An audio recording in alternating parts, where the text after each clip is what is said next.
Now joining us, former BYU safety, a guy who played with the Arizona Cardinals in the NFL for a time as well, and former teammate of one Brian Logan, Andrew Rich is on the program. Andrew, what's up? What's up, guys? What's going on? Deuce Deuce. That's what we call What's him. up? Deuce Deuce. D-Lo. Deuce Deuce for 22? Deuce Deuce, yep. Yeah. 22, that's his nickname. We all got nicknames. Deuce Deuce. What was your nickname, Brian? What was my nickname, Andrew? What'd you guys call me? B-Log. B-Log. B-Log. B-Log. B-Lo is someone else that we've discovered. There's B-Log, from the B-Logan, B-Log. Andrew, let's get to the pressing question on a lot of people's minds with BYU defensively. One is pass rush, but two is the secondary. Got beat over the top. They've got some skilled guys. What's going to be the difference, you think, for BYU in the secondary? I think cleaning up, just back to the basics, fundamentals, just being a little bit more cerebral with, the way that you watch film and just knowing how teams are going to try to exploit you.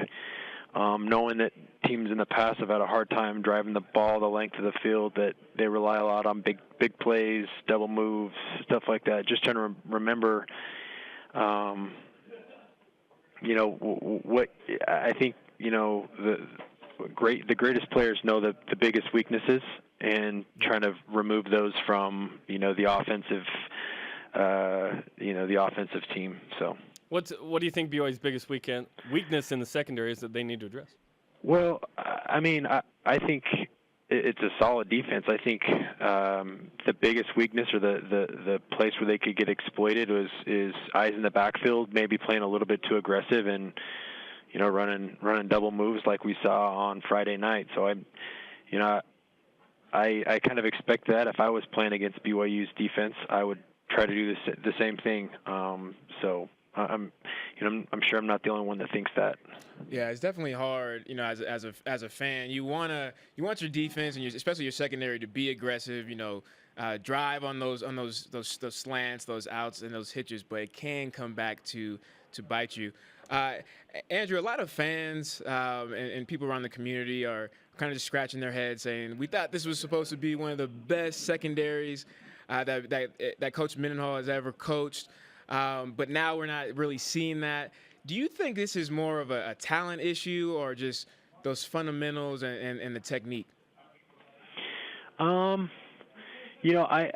think that from a tool set perspective, I think those guys have all the tools necessary. Like everyone says, I think across the board they're as talented as a lot of the secondaries that have been through the program. When I look back at some of the most the best players to play, in the secondary, they have a way of fool me once, okay, but fool me twice, that's my issue.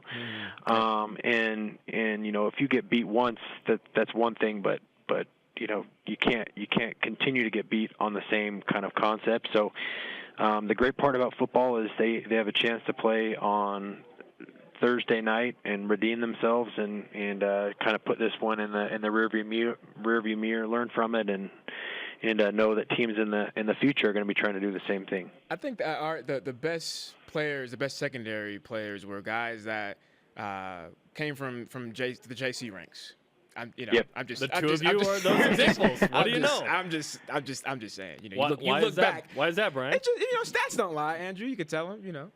No, but really, you have a year under your belt. When you're coming from a JC, the game is a little bit slower when you come, from that jump, and you're more hungry, you're more aggressive.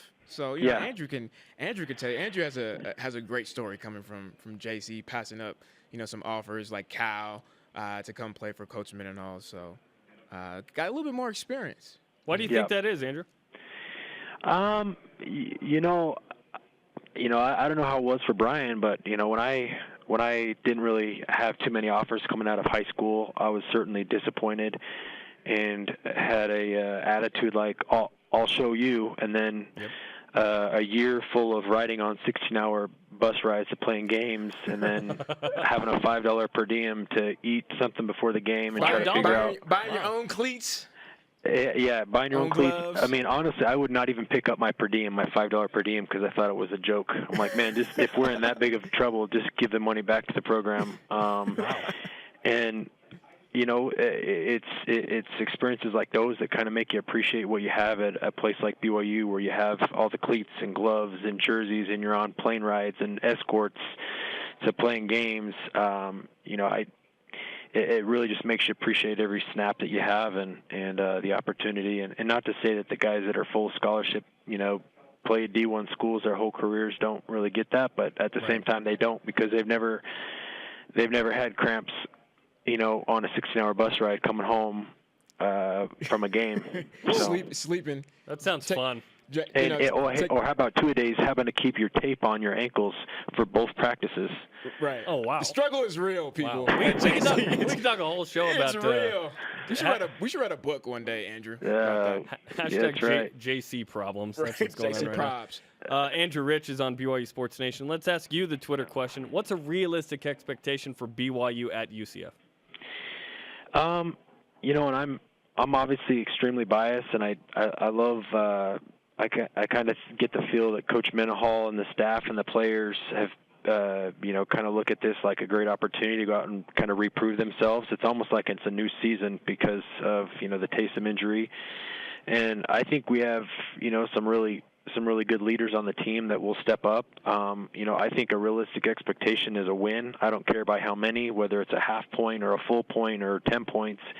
Yep. I expect BYU to win. I watched the UCF Houston game, and I think we're better. I think we're a better team than them. And that's just the way that I think. I think Christian Stewart's a great leader. I think that he's gonna continue to improve, and hopefully the guys come out trying to get ejected because they're knocking people out. I know you guys trained with Christian Stewart. I want to say off his mission. He played in 08. David Nixon was like, that was my scout squad quarterback, and now he's the starter. You guys have some experience with Christian Stewart, and you just said you think he's a great leader. Tell us about the experiences you've had with Christian to make you say that.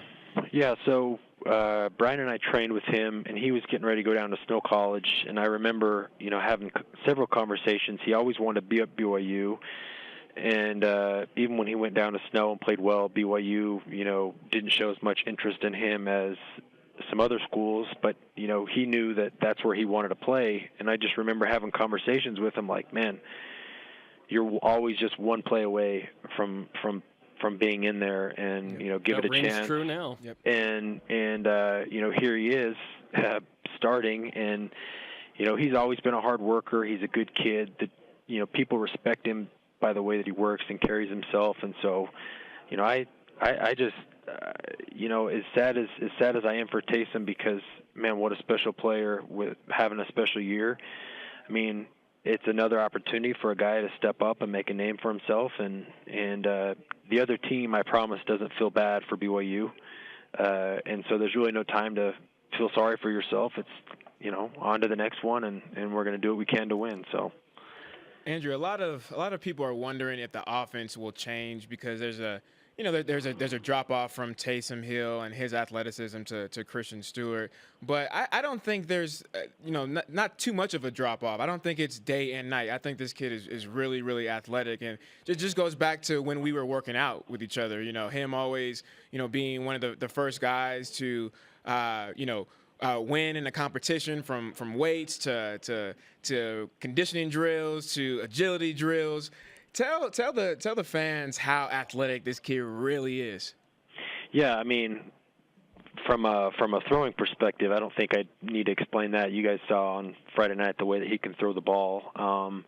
It's funny because you watch a guy like Taysom and run the ball, and then you saw Christian keep a few, and it was almost like we expected to see Taysom, and so maybe first glance you think, well, this kid isn't as athletic, but I would argue that he's very athletic. Of course he's not Taysom. I don't think anyone in the country's Taysom, but I think he fits the role well. If I were him, I would probably hand the ball off a little bit more than Taysom did. But he said that Monday. I'll probably not be keeping as much. Yeah, I mean, you think about the running backs that we have. There's really no reason not to hand the ball off unless that guy that's reading the zone read is completely crashing. But I think he makes good decisions on the edge, and will. I'm sure he'll have a few long runs tomorrow, probably 10, 15-yard little scampers. No 60-yarders like Taysom, but I think he'll get the job done. And Andrew, who did he dunk on? I know you guys would play basketball after we worked out, with Harvey. I didn't want to play. I didn't want to embarrass you guys. Somebody that was half your size. You were but playing libero with the volleyball team. That's what I was doing. Actually, I had class. That's why I had to leave. I can't remember. I think you guys said he was dunking on somebody. Somebody got dunked on after a workout. That what I experienced. It wasn't. No. So it actually wasn't Christian. It was a kid named Griffin Miller who played. He had played at Timpview. Just make it up. He took off outside. Yeah, he took off outside the key and put one in Pitta's face. In Pitta's face. Pitta's. Yeah, that's probably the most upset I've seen Dennis in my whole life. So that was pretty amazing. I should have just said it was Christian, but it wasn't. You should have. It's all good. Andrew Rich is on BYU Sports Nation, talking about the secondary and Christian Stewart. A lot is going to happen Thursday that's going to play into the perception of how BYU is going to do the rest of the season. And you said you expect BYU to win. Do you think BYU needs to win, or can they be competitive and look good and feel good in a loss? No, I don't think you can look good and feel good in a loss. Given the circumstances, even? Given the circumstance, I mean, if you're going to be number 18 in the country, it better not be hanging on one guy. Good point. Right. And if that was the case, then we were never that good. Yep. And so, in my opinion, and I think probably the coaches and the team is approaching it the same way, that there's really no option to lose, and it doesn't. It's not like, hey, if we play them competitive, we've done what we were supposed to do. I'm telling you right now, Coach Menahall and his staff does not think that. And I wouldn't be satisfied with a 3-point loss at UCF. I just wouldn't. I think we're a better team than them with or without Taysom. I love it. Great perspective, Great points. especially from the players' perspective. Andrew, we appreciate the time. Good luck with everything. Thank you, Deuce. Thank you, guys. Appreciate it. Have some gushers for me, B. Logan. I got you. All right. See ya.